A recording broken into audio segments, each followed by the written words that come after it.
Today we are hosting a press call to bring attention to Tennessee's Slate of Hate, a series of anti-transgender bills advancing through the state legislature very quickly.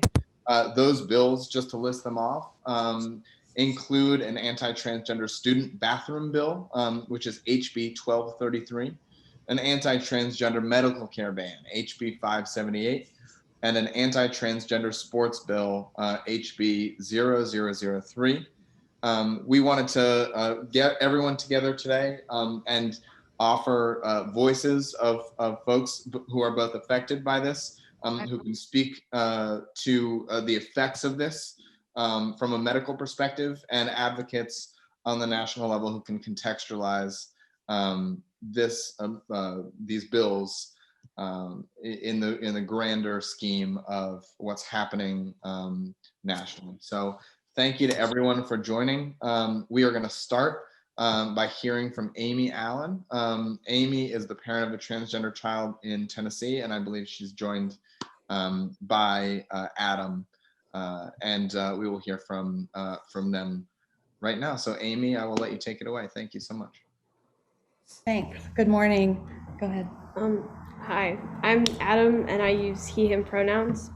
I'm 14, I'm in 8th grade, and I live in Mount Juliet, Tennessee.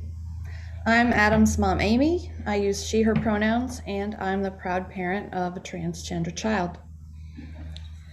I'm a pretty normal kid. I like video games, music, and art. And I used to go to a public middle school. And when I went to public middle school, using the bathroom was an issue. At the beginning of the year, I was given the options of using the nurse's office bathroom, the guidance office bathroom, or a locked faculty bathroom. None of them were close to any of my classes, and using them would just make me stand out, and people would notice me like being different, and it would just alienate me further. So I resorted to not drinking anything during the day and holding it until I got home. And everybody goes to the bathroom, so why should it be more difficult for trans kids who already have enough to worry about? I'm sure any parent can relate when I say that this was not an ideal situation, and the bathroom issue is just the tip of the iceberg when it comes to concerns that I have as the parent of a trans kid. Your instinct as a parent is that when your kid is hurting, either emotionally or physically, you'll do whatever it takes to make the hurting stop. And when you can't do it yourself, you seek the advice of professionals and experts. So when Adam came out to us as trans, we found a therapist who has expertise in trans issues. And then we sought a specialist at Vanderbilt's Pediatric and Adolescent Transgender Clinic to help us make decisions about Adam's care. We're also fortunate to have a primary care provider who's been supportive of Adam's transition. And even our dentist and eye doctor's offices have been quick to honor our requests to use Adam's preferred names and pronouns. So why on earth do some members of the Tennessee legislature believe that they know what's best for my child? The ignorance that I heard yesterday during the hearing on House Bill 578 in the Criminal Justice Committee, and just think about that, the Criminal Justice Committee, the ignorance was absolutely stunning. They are not the experts. My husband has already said that if this bill becomes law, we will move out of Tennessee to a state that is accepting of trans people, but not everyone has that luxury. So I really hope that none of these anti-trans bills pass. Thanks so much for letting us speak today. Of course, and thank you so much to both of you for sharing your story. Next, we're going to go to the mother of a transgender child in Tennessee, Melinda Barkstrom. Melinda? Hi, my name is Melinda, and I live in Mount Juliet also. And I have a transgender son who is 15 years old now. And I'm going to get a little more personal with our story. In 2017, my son was 11, and that's when he realized that he was transgender. At that time, he was very depressed, very lonesome, never smiled, and was physically withering. At that time, we were extremely worried, and we didn't really know what to do. We were searching every day for help. We took him to doctors and therapists, even nutritionists, and nothing we were doing was helping. Eventually, later in 2017, we took him to a support group for young LGBT kids, the first of its kind in this area, the only one of its kind at that time for younger children. And having friends that were like him helped. He started to do better. He began to smile again for the first time in over a year. And it was during that time that he first started to transition socially, which meant he cut his hair short and, started looking more on the outside the way that he felt inside. As a boy, he chose a new name. And it was that year that he told me he had never felt more self-confident. And you could see things starting to turn around a little bit, but we were still struggling to find professional medical and psychological care for him who would respect the fact that he's transgender and consider what he was going through. Over the next year, he continued to thrive with his friends, and he was in regular therapy, but it still wasn't helping. As he turned from 11 to 12 and neared his 13th birthday, he continued to transition socially. We got used to his new pronouns and his new name. He felt more confident with his appearance that more matched how he saw himself. However, the changes that began to take place in his body brought on new struggles, an intense dysphoria, which is a psychological distress that results from an incongruence between one's sex assigned at birth and one's gender identity. During this time, he became depressed again, started staying in bed all day, lost interest in the things that he liked to do, and even started losing weight again. By late 2018, we finally discovered, through some contacts that we had made during this time, an amazing team of caregivers. Each one had been referred by the other, a psychiatric nurse, a therapist, a primary care doctor, and in early 2019, an endocrinologist. Finally, after 2 years of struggling, worrying, and watching our child suffer endlessly, we had professionals who really cared about not just our son, but our entire family. They were experts on transgender healthcare and mental health, and they reassured us that they would do everything within their power to help us and would always be here for us. That no question was insignificant, no amount of emails were too many, and that any of us could speak to any of them at any time, even our son. They encouraged us to do our own research and ask a lot of questions. They made us feel 100% secure at all times that they had our child's best interests at the forefront of everything they did. And we could clearly see that. We never felt rushed. Every question was always answered and every concern taken seriously. We built real relationships with these people, as did our son. It wasn't until May of 2019 that the subject of hormone blockers came up. I had read about it since it had been discussed among my peers by then, but I was hesitant to approach anything like that for my child. I just didn't know enough.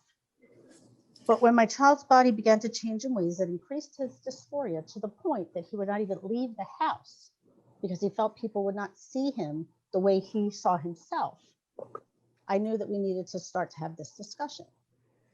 We started to talk about it with each other. We started to read a lot about it and discuss it with his team. I read everything I could find, the good, the bad, and the ugly. So did my husband, so did my child. This is my child. This is my baby. I would never want to do anything that would harm him or cause irreparable damage to his body. Once we were 100% convinced that this was safe, the medications have been used on children with early puberty for many years with no ill effects, and that these could be stopped at any time, and his puberty would pick right up where it left off, and we knew his doctors would be monitoring his health constantly, we decided it was in his best interest to take the next step. In June of 2019, our son received his first Lupron shot. And even before that day, for him just knowing that this was going to happen and the things that were happening to his body were going to be put on hold, he started to smile again. And he was relieved. The anxiety was gone, and it gave him a reason to get out of bed again. And he continued to thrive. It hasn't all been fantastic. He still struggled with dysphoria. His voice was something that really, caused him a lot of trouble. He hated it so much he refused to talk on the phone and rarely even spoke in the house. He still hates his body, at least parts of it, but now he has hope. He sees a bright future. He has friends who are like him, And most importantly, he has an accepting family where he has been able to be himself and get as much help as we have been able to access for him. Eventually, he changed his name, and things have been getting better for him. Now, I'd like to say that I watched that video also that Amy was talking about from the hearing. And it was really hard as a parent of a trans child to see people who obviously know nothing about transgender people, probably have never even met a transgender person or spoken to someone like Dr. Rager, to say that transgender kids want to be transgender, just like another kid wants to be a fireman. My child said to me that he would rather be in a wheelchair and cisgender than to be transgender.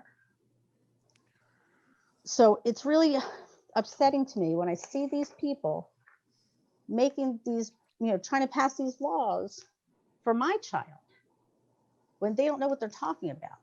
I can't imagine, this last thing I want to say, I can't imagine any other situation where the state would step in and try to strip a parent's right to make medical and psychological decisions for their child in accordance with dozens of professional organizations based on the latest research, in accordance with WPATH and the Academy of Pediatrics and Psychological Associations,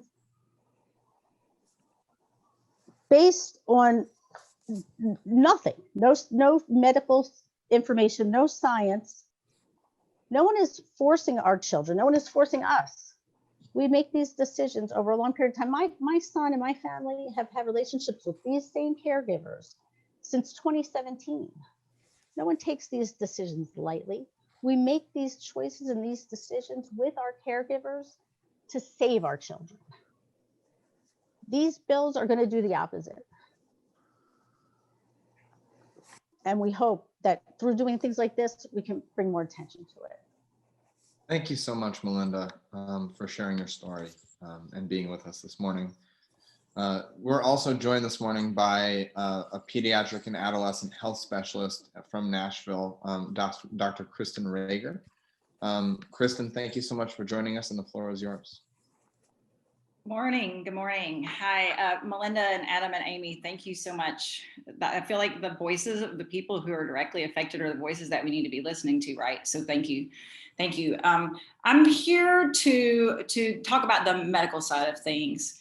Like Wyatt said, I'm a pediatrician and an adolescent medicine specialist in Nashville. I have been taking care of kids and teenagers for more than 20 years. I currently take care of a number of wonderful patients who are transgender. And I'm here today to say, I stand firmly with them, with their families, against these frankly dangerous anti-trans bills that are being proposed in Tennessee. These bills insert baseless political fears into shared decision-making that should occur between parents, patients, and as others have said so well, their trusted pediatricians. Federal courts and statutes have consistently recognized the rights of parents to make informed medical decisions regarding their children. Doctors here in Tennessee follow well-established, stringent guidelines for taking care of transgender youth. There is zero evidence to suggest that there are dangers within our current system of care in Tennessee. Parents should continue to be able to make these critical and deeply personal decisions, as outlined before, hand in hand with their physicians. These bills being introduced are an attempt to criminalize parents, these wonderful parents, and their pediatricians who over lawmaker concerns that are frankly unfounded. And so I'm going to counter some of those myths that are being put out into the universe as we discuss these bills. One that I think I have to start out by saying, because it keeps on coming up. No one is performing sex reassignment surgeries on the genitals of people under 18. We need to move this out of the conversation because it is just not happening. And bringing it up is simply fear-mongering.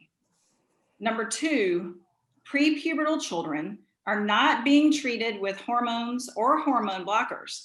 Let me repeat this because this is something that keeps getting said incorrectly. Transgender kids who have not entered puberty yet are not receiving hormones or puberty blockers. End of story. Our recommended treatment at this point, which Amy and Melinda have done so well clearly, is that parents simply love and support their kids. 3, young people who have begun puberty actually may be treated with puberty blockers. And puberty blockers are safe, effective, and fully reversible.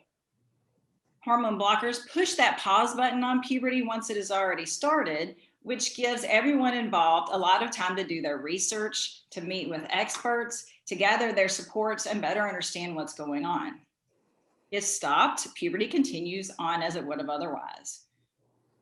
I have to say it again, puberty blockers are safe, they are reversible, and they are life-saving. Most importantly, they are literally life-saving. Which brings me to this. Where do the actual dangers in transgender care for young people lie? Are there dangers? Well, we have all heard the heartbreaking statistics about the mental health risks in transgender youth. Depression, anxiety, suicide risk. More than half of transgender youth report feeling suicidal. 1 in 3 report a suicide attempt.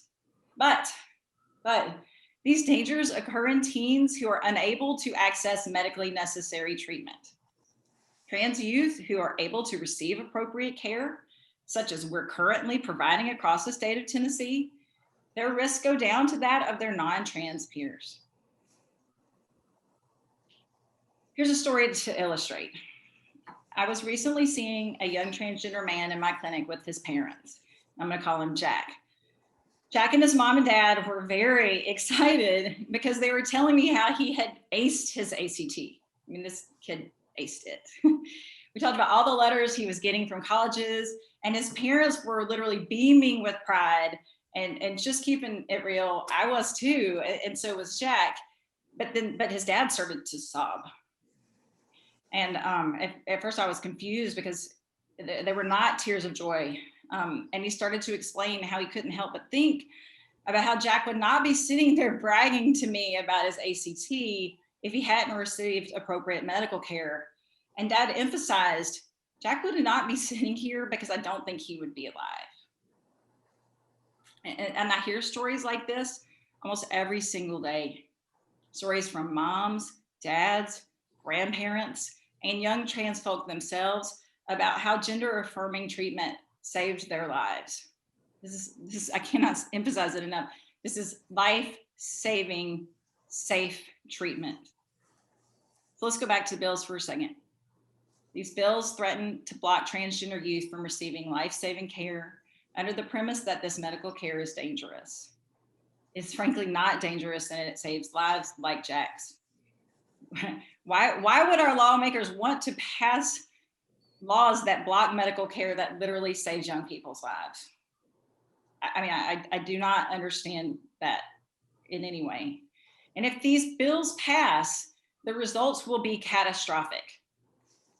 And to quote the American Academy of Pediatrics, who issued a statement earlier this week, strongly condemning anti-trans bills, such as the ones we're discussing today, politics has no place here.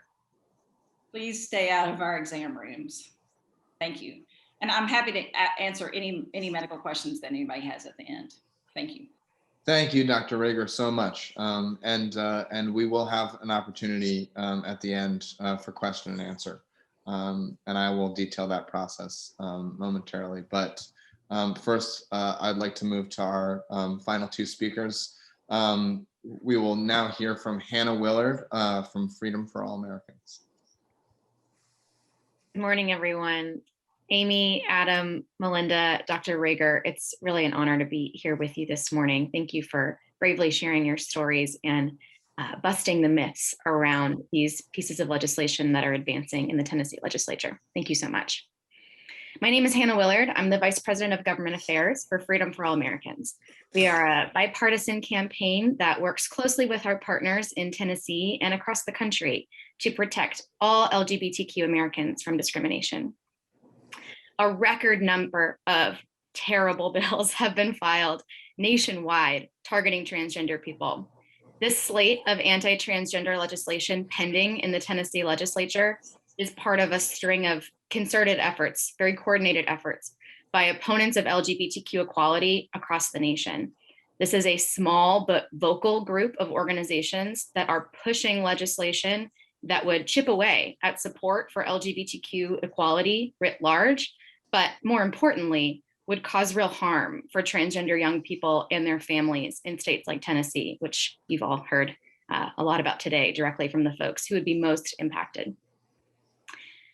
These are some of the worst attacks on transgender people in recent memory. This really is a record-breaking slate of legislation nationwide, and these bills are seeking to roll back not only existing protections for transgender young people, but also, as I said, designed to chip away at support for our community writ large.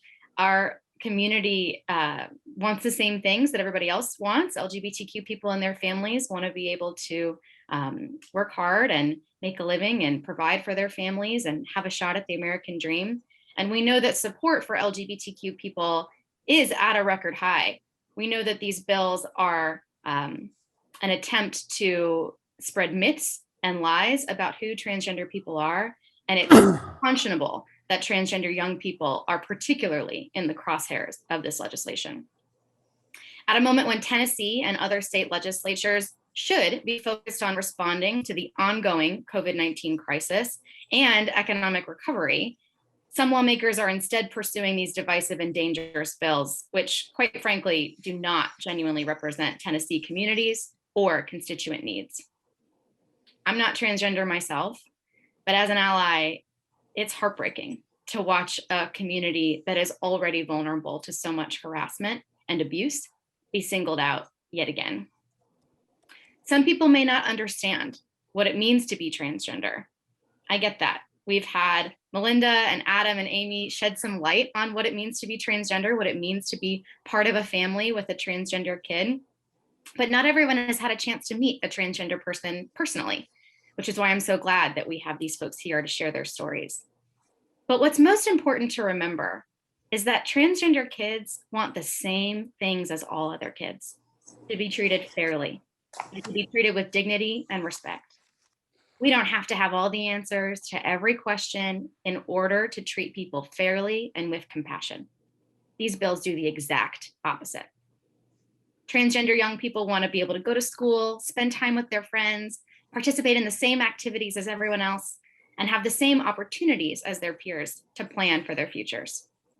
Like everyone else, they want to be able to go to the movies, shop at the mall, and enjoy public spaces without fear of discrimination. I urge Tennessee lawmakers to think about what they would want for their own children. I urge them to vote with their hearts and reject these cruel proposals. Thank you. Thank you so much, Hannah. And finally, we will be hearing from our State Legislative Director and Senior Counsel at the Human Rights Campaign, Kate Oakley. Kate, I will kick it to you.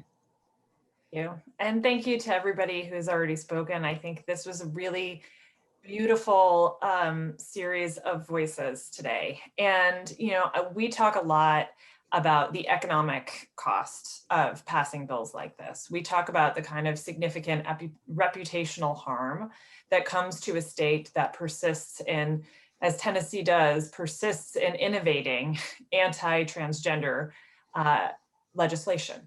And we talk about the economic costs, we talk about the reputational harm, we talk about the costs that come from the inevitable litigation that will follow passage of any of these bills. But what I think today you heard that was so important was about the human cost of what these bills are. And I also think that unfortunately, we also saw the harm that these bills perpetrate even just when they're introduced, even when they're not passed into law. The harm that folks go through watching their legislators debate the existence of trans youth is crushing. And I think today was a really, we shared a lot of the emotional, personal pain that comes along with seeing these bills introduced every year. And so thank you very much to everybody who's come and been vulnerable in this space and shared that story. You know, I mentioned that Tennessee has persisted in being an innovator in anti-LGBTQ and particularly anti-transgender legislation. And since 2015, Tennessee has filed more than 70 anti-LGBTQ pieces of legislation since 2015. And I do think that just persistence sends a message, unfortunately, to the folks who live in Tennessee that is extremely harmful, as you've heard. Hannah also mentioned that we are seeing across the country these bills proliferate, and Tennessee is, at the same time that it's been an innovator, it also is part of an insidious national trend.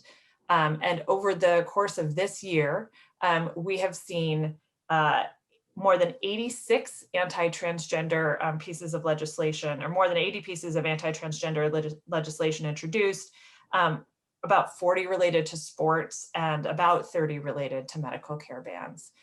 And Tennessee, of course, has both of those. And Hannah alluded to this, and I just want to uplift this point, that the folks who are pushing these bills are doing so for their own political purposes. They are not doing it because there's any kind of an issue with doctors providing care recklessly to young folks. They are not doing it because there are young folks who are recklessly seeking care. I think, as you all heard today, the barriers to getting care are significant and important, and that these kinds of decisions are made with careful consideration and should be something that's between a youth, their parents, and the doctor, and it should not be something that the state legislators who have no subject matter expertise should be weighing in on. It's very complicated, it's very personal, and there are appropriate barriers already in place. And then I also want to mention about the sports bills that these bills also are not related to an actual problem. The AP actually did an investigation, I think 2 weeks ago, where they asked legislators across the country who are putting forward the sports bills, are you aware of an incident in your state that's prompting you to legislate on this in this moment? And they were not able to find examples of that, including in Tennessee. Both sponsors, both the House sponsor and the Senate sponsor, said on the record during the hearings that they were not aware of any incidents in Tennessee that led them to bring this legislation forward. The people who are pushing this legislation are, as Hannah said, anti-LGBTQ activists who are desperate to try to claw back the equality gains that have been made in our movement. They are not people who have a reputation for caring about women's sports. They are the same people who are pushing bathroom bills and who are trying to push wedding refusals. These are people who do not believe in LGBTQ equality and do not believe that trans people have valid identities. And I say that last point, and I know it's really difficult to hear. Frankly, it's difficult to say. But I think if you look at the totality of the legislation that's in the slate of hate, it's hard to walk away with any impression other than these legislators have no understanding of what it means to be transgender. And they have been fed misinformation. They are truly not able to grapple with the identity, with the truth of transgender identity. And they are making laws on the basis of misinformation and fear and discrimination. When you can't find anybody who's been harmed and you pass legislation, sweeping legislation, to try to prevent a harm that isn't even real, and that hurts people, I think the legislators need to ask themselves why they're engaging in this work. And it's not because you're trying to make people's lives better. If you're not addressing a problem and your solution is going to hurt more people than you're helping, you need to consider what it is that you're doing. What you're doing, frankly, is discriminating.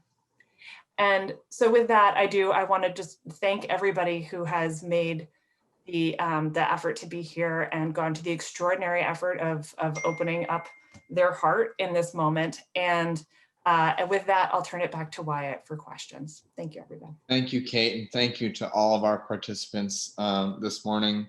At this point, I will open the floor up to questions. I'll give folks a minute to hop into the chat and let me know that you have a question, at which point I will call on you, and you can feel free to either direct a question to the panel or direct a question to one of our participants specifically. I'll give everyone a minute to hop into the chat, and then we can get going. Thank you.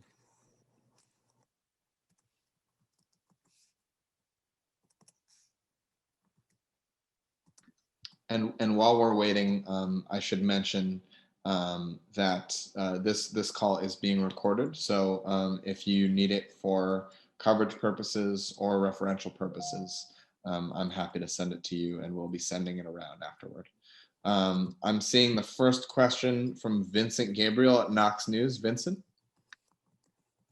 Hi, thank you for taking my question. I'm not really sure who this should go to, so I'll just throw it out. One of the things that struck me about the wave of national level anti-trans legislation that's been proposed is that it has a few of the hallmarks, I think, of a moral panic. I'm just curious if anybody in this panel has noticed that and could speak to that. I'm happy to start, and others may want to join in as well. But I absolutely think that there's a moral panic element of this. One of the things that the legislators who are putting this legislation forward have been suggesting is that this legislation is necessary because of actions by the Biden administration or because of the Equality Act. And not only is that not true, I can prove it's not true, because last year we had 32 of these sports bills introduced before Biden even had the nomination. So the idea that this is in some way a reaction to the Biden administration that's a post hoc justification, and it is not correct. And I do think that the moral panic question is part of what we're getting at here. I think the other side has been looking for ways to try to claw back the progress in LGBTQ equality. And, we've seen all of the same arguments that they're making against trans people, particularly trans youth right now, are the same arguments that they've made over the course of the last many decades around the LGBTQ community writ large, right? That, there are people who are gaming the system, people who are seeking out advantage, people who are ill and broken and problematic, right? And these are all things that they've said about the larger LGBTQ community for years. And that now, as acceptance is growing, they are finding it harder and harder to find the thing that will make people afraid. And so where they have landed this year, after bathroom bills didn't work and wedding refusals didn't work, where they have landed is trans youth. And trans identities being invalid and something that's either being pushed on them by their families and their doctors, or something that is put on by them in order to gain an advantage in sports. And none of this is true, but none of that matters because they're just trying to make people afraid. I will just add quickly, if I may, as a woman, I find it particularly offensive and problematic that the legislation seeking to ban transgender young people from participating in sports is being done in the name of women's rights. We saw that with the wave of bills, the so-called bathroom bans, that these bills were necessary to protect women like me, women and girls who are not transgender, as if transgender people are a threat. It is deeply harmful and dangerous rhetoric that has real consequences. There's a reason that proponents of these types of anti-transgender bills seeking to ban trans kids from participating in sports are using the same couple of examples over and over. And that's because in a country of over 300 million people, these are the only examples they have. The fact is that 99.9% of kids who want to play sports do so without ever competing at any elite level. The overwhelming majority of trans kids, like most kids, just want to play with their friends and be able to participate in everyday activities. And certainly as it pertains to the medical care bans. We know that it's being framed as if this is in the best interest of transgender kids to protect them from themselves, to protect them from medical experts. And it really is the same types of messages, the same types of harmful myths being promoted over and over, just repackaged in a different way. Thank you to Kate and Hannah for answering that question. Our next question comes from Brie Jackson at Hearst TV. Brie? Thanks, and thank you all for doing this. I think my question is more so for Adam and Amy, if they don't mind talking, but hearing about these bills, and in particular, the point that was just made, young people just want to be able to play sports with their friends. Adam, if you don't mind, how does it make you feel hearing these bills coming out? And then what do you say to critics who say that it is, who are using the argument that it's an unfair advantage? No one would go through the trouble of pretending to be trans just to get an advantage in sports. And the advantage really doesn't exist. I don't know, help me out, Mom. I mean, what comes to mind for me is I've been a middle school and high school teacher for many years, and kids come in all shapes and sizes. So to say that, any one kid has an advantage over other kids because of their gender identity is just ridiculous, because if you lined up 100 16-year-olds, for example, there would be so much variety in physical size, strength, athletic ability, and so on, that it's ludicrous. I would also chime in there too to say that, I'm 5'10", you can't tell because I'm sitting down. I've been 5'10" since 6th grade. And people thought that meant I was going to be great at basketball. I love basketball. I would have loved to be good at basketball. It turns out being tall is not good enough to be good at basketball. It requires other things like athleticism and hand-eye coordination and, the ability not to drop things while also running, none of which I have. And my wife, who's 5'3", played college basketball, right? So there are a lot, I think, to Amy's point, there are a lot of physical differences that are innate within cisgender girls, particularly in this time, at this age range, right? Where you're talking about people who are hitting puberty at different times and experiencing that in different ways. Athletics is about bringing your best to the field.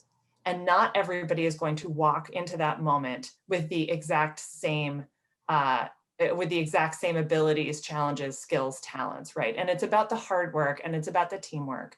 And I think one of the things that people sort of skate by in this conversation around trans youth pretending to be trans to get an advantage in sports is like, okay, what's the benefit to being good at volleyball when you're 12?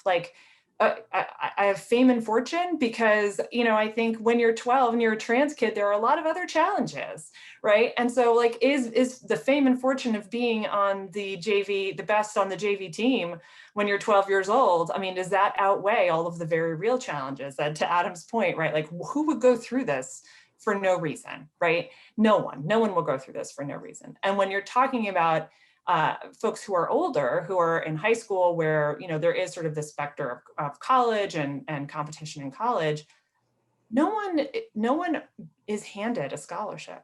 No one is handed a scholarship. Getting a scholarship is incredibly difficult. There's already a lot of discrimination against LGBTQ people in recruiting. We know that we have more evidence about it for LGB athletes who are often overlooked for scholarships because the controversy of having a queer person on your team is too much. So the idea that having a trans person is some kind of a shoo-in, right? That person, even if they are elite, is going to face a lot of discrimination when it comes to scholarships being handed out. And so, this isn't like, on TV where if you win the big game, you automatically get a scholarship. That's not how it works in real life. That the coach only has so many dollars and they have to be really cautious. They're not going to want to take a big risk. And the NCAA then has its own rules for how trans folks participate and compete there. And so if you weren't already complying with the NCAA rules, you would then have to in order to be able to compete at that level in college. So it truly, this is one of those things where it is relying on stereotypes in order to put this forward. The argument only makes sense if you consider all trans girls to be boys who are pretending.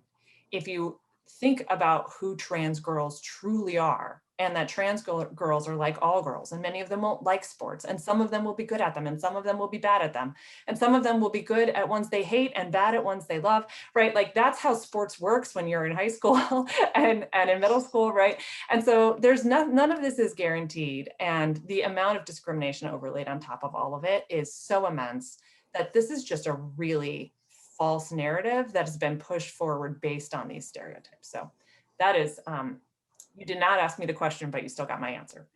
I appreciate all the answers. Thank you. Thanks, Kate, and thanks to Adam and Amy as well. And want to give anyone else an opportunity to answer that if they'd like before we move on. Great. So next we have a question from Matt Loffman at PBS NewsHour. Matt? Hi, thank you all so much. I have a question, I guess, about the path forward for some of this. Obviously, you're fighting against these specific bills in Tennessee. As you've alluded to, there are many, many across the country. Some have already been enacted. I'm wondering, what do you kind of see as the path forward if these are enacted in some of these states? Is it pushing more on the federal level on the Equality Act? So what is it that you're I'm assuming that, it's not just going against these Tennessee bills. So I'm curious what your plan is more broadly.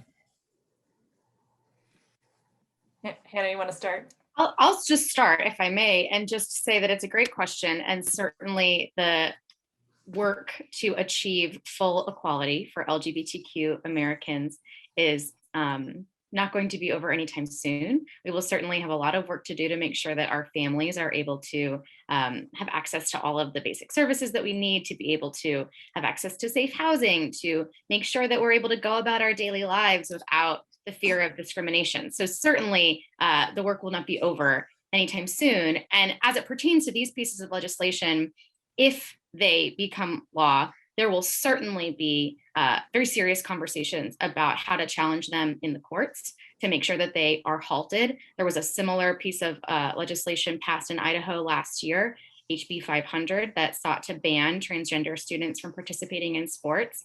And our partners brought that piece of legislation to court, and they were able to have it enjoined. Trump-appointed federal judge Nye issued a preliminary injunction on that piece of legislation, saying that it was very likely that he would find that it didn't hold up because of the ways in which there was no compelling evidence that it was needed, the ways in which it caused harm to all students, specifically citing the fact that anyone could be empowered to accuse any student of not being who they say they are, and opening them up to humiliating accusations and putting them through the ringer that they'd have to prove who they are. So certainly we would anticipate that there are avenues to challenge these pieces of legislation specifically in the courts. But I also think it's important to note that as we see so much possibility at the federal level in advancing legislation like the Equality Act and having a real ally in the president, he's been a real, his moral leadership on transgender issues has been heartwarming and encouraging to see such an ally in the White House, someone who said transgender rights are human rights years ago.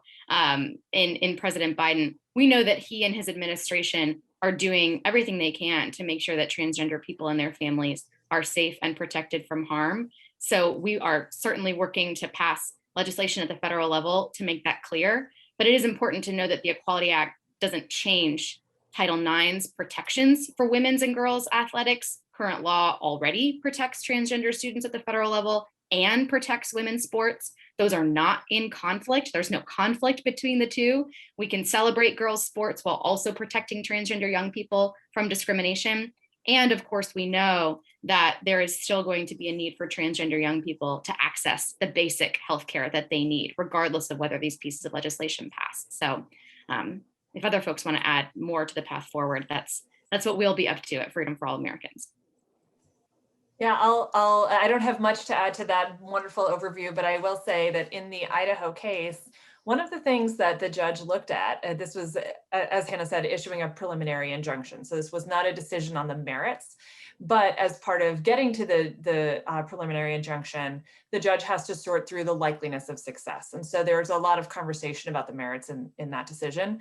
And one of the things that I think is really important to highlight from that was that the judge said, you know, Idaho spent much of its legislative session actually talking about trans people and trying to harm trans people. They passed 2 pieces of anti-trans legislation last year. The sports bill was one. There was also an anti-trans birth certificate bill that was introduced and passed. And he cited to that and he said, look, you know, this is a legislature that clearly spent a lot of time trying to hurt trans folks this year. And so I feel like that's an opportunity for me to uplift that Tennessee has introduced 70 anti-LGBTQ pieces of legislation in the last 6 years. So if anyone wanted to be really careful about, you know, creating a legislative record of constant attacks on the LGBTQ community, you know, Tennessee is there. And I think also, you know, in addition to all of the excellent points that Hannah made, it depends on which bill it is that makes it over the finish line. The various bills that are part of the slate are at different places, and so we'll see. But I do think that litigation is absolutely an option. I mentioned that a bill that is targeting a very small group of people for harm and yet has no justification of an actual problem, that's a violation of the equal protection of the laws. So that is a major issue for a piece of legislation that is not a permissible basis. Discrimination is not a permissible basis for a legislature to be legislating on. And so we are very hopeful, right, that there is a litigation path forward. But then also, I mentioned at the top about economic harm, and that hasn't been the focus of today's call, but that is very much, economic and reputational harm has very much been part of the conversation around anti-LGBTQ legislation over the course of the last several years. And I think given the direction that Tennessee just appears to be barreling, they are not being shy about their intentions here. And I would have every expectation that there would be significant economic fallout as a result of this incredibly egregious behavior. Thank you to Hannah and Kate on that question as well. And before I give Trudy a chance to ask her question, want to make sure everyone knows last call for additional questions in the chat. If you have any, pop them in there and I will make sure to call on you and you have a chance to ask our participants any questions before we conclude the call. So finally, I'll kick it to Trudy Ring at The Advocate. I know, Trudy, you had a question about the progress of these bills, and happy to offline with you about some of the specifics more comprehensively, but wanted to give you an opportunity to ask your question as well. Yeah, I guess specifically the Tennessee bills, where are they right now? Whoops.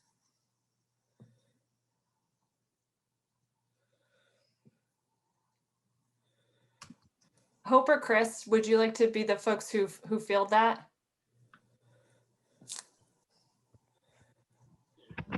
I'm happy to. I'm Chris Sanders, Executive Director of Tennessee Equality Project. But before I do, Hope, is there anything you want to say before I jump in on just the rundown? No, Chris, you can take it away. All right.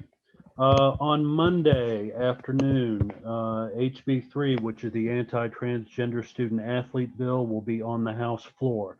That is its last stop before it goes to the governor. It has already passed the Senate fully. It was supposed to be heard today, but it was deferred. HB, let's see, let's go down to HB 578, which is the bill attacking gender affirming care. That will go before the House Criminal Justice Committee on March 24th. It's already been through subcommittee. It has not started in the state Senate yet.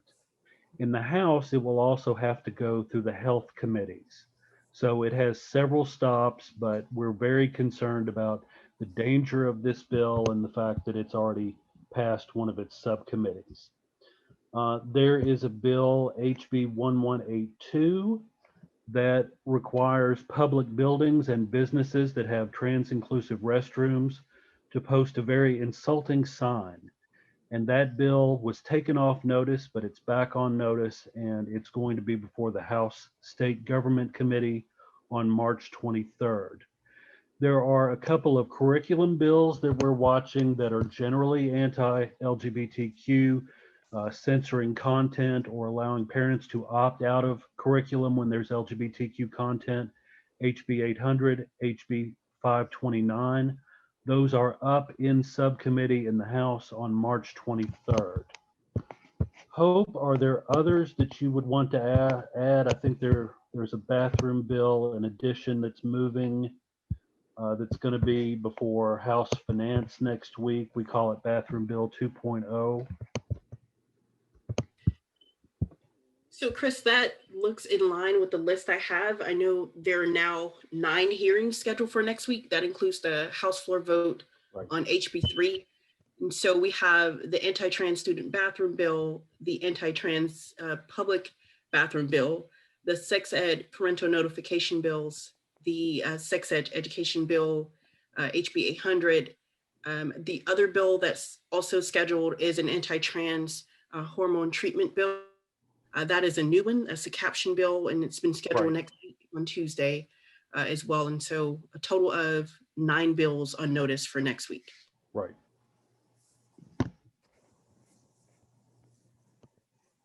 And finally, we had a question from Dr. Rager, wanting to ask folks on this call who might be able to help assist with this question.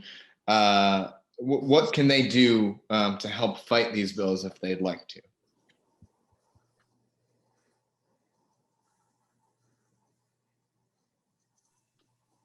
And to clarify, what I really mean is if there are parents, families, people who just care about other humans who want to help fight, like what is the easiest way for them to make an impact right now?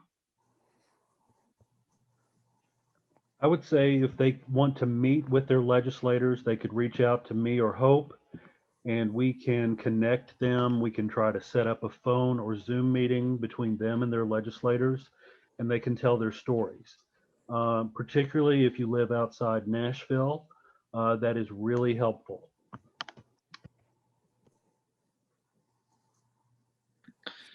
Thank you, Chris and Hope, and to everyone, and want to especially thank Melinda, Adam, Amy, and Dr. Rager for offering your personal perspective from inside of Tennessee and sharing how these bills would affect you and people you love. So thank you to everyone for joining. With that, we will conclude today's press call. I will make this recording available afterward in case you want it for reference or coverage. And I will send that out to everyone after. So thank you again for joining, and don't hesitate to reach out with any follow-up questions you have. Thanks.